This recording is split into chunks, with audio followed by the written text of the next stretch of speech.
Bonjour à toutes et à tous et bienvenue dans notre podcast de Français facile. Bonjour Sophie, bonjour à tous les auditeurs. Aujourd'hui, nous allons parler d'un sujet très intéressant. Apprendre une langue étrangère. Oui, c'est un sujet important. Beaucoup de personnes apprennent le français, l'anglais, l'espagnol ou une autre langue. Mais pourquoi est-ce que les gens apprennent une langue étrangère? Il y a beaucoup de raisons pour voyager, pour travailler, pour étudier ou simplement pour communiquer avec d'autres personnes. Et toi, Emma, pourquoi est-ce que tu apprends une langue étrangère? Pourquoi apprendre une langue? Moi, j'apprends l'anglais depuis quelques années. Ah oui? Pourquoi l'anglais? Parce que l'anglais est une langue internationale.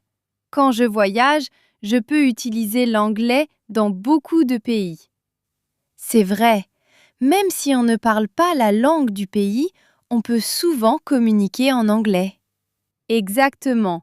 Par exemple, à l'aéroport, dans un hôtel ou dans un restaurant, l'anglais peut être très utile. Et tu veux voyager dans quel pays? J'aimerais visiter les États-Unis, l'Angleterre et peut-être l'Australie. Très intéressant.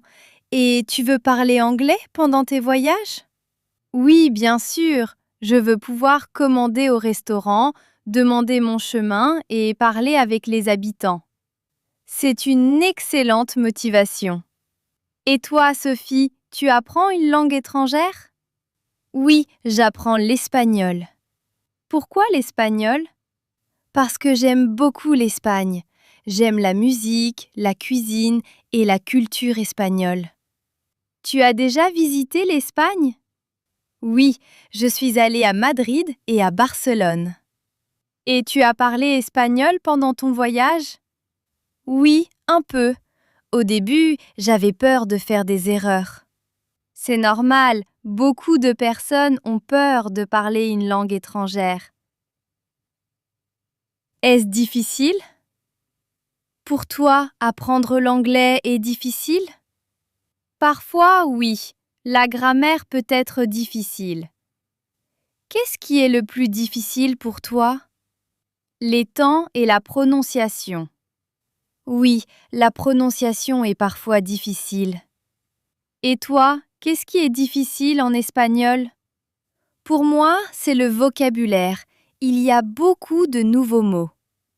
Tu oublies parfois les mots? Oui, je connais un mot le matin et je l'oublie le soir.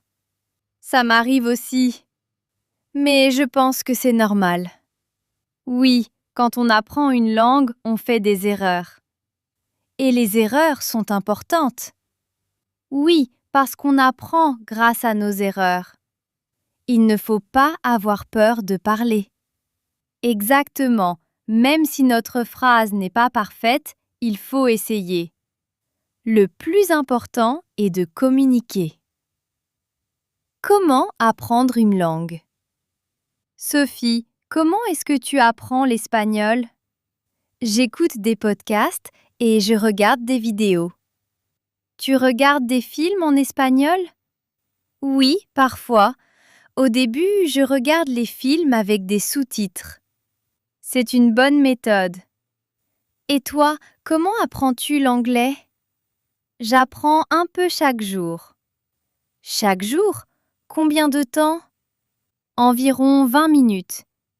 20 minutes par jour, c'est déjà très bien. Oui, je préfère apprendre 20 minutes chaque jour plutôt que 3 heures 7 fois par semaine. Je suis d'accord. J'écris aussi les nouveaux mots dans un carnet. Tu écris des phrases avec ces mots? Oui, par exemple, si j'apprends le mot voyage, j'écris j'aime voyager dans différents pays. C'est une très bonne idée. Et toi, tu pratiques avec quelqu'un? Oui, je parle avec une amie qui parle espagnol. C'est très utile pour améliorer la conversation. Oui, on peut apprendre beaucoup de vocabulaire, mais il faut aussi parler. La peur de parler. Je pense que beaucoup de personnes ont peur de parler. Oui, surtout au début. Elles pensent « je vais faire une erreur » ou « les autres vont rire de moi ». Mais la plupart des personnes comprennent. Oui,